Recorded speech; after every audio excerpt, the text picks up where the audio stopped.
এর আগে 2-3 বার আসার কথা ছিল, কয়েকবার এসে এসে ফিরে গেছি, অনুমতি হয় নাই। এখন দাবার গুটি পাল্টে গেছে, দাবার গুটি পাল্টে গেছে।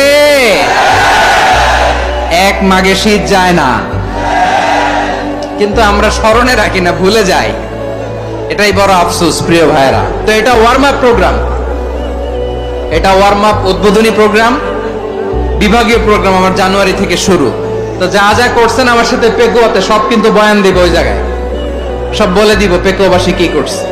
আমি তো ভাবছি পেকুয়ার জেন জি, জেনারেশন জি আমাকে এমন ভাবে রিসিভ করবে, আমার কোনো ব্যাক পেতে হবে না, কষ্ট পেতে হবে না। আমাকে স্মার্টলি তারা স্টেজে রিসিভ করবে, স্মার্টলি তারা সেফ এন্ট্রি সেফ এক্সিট দিবে।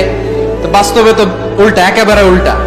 আমি জানি জায়গা নাই, ওই যে দেখছেন উত্তরের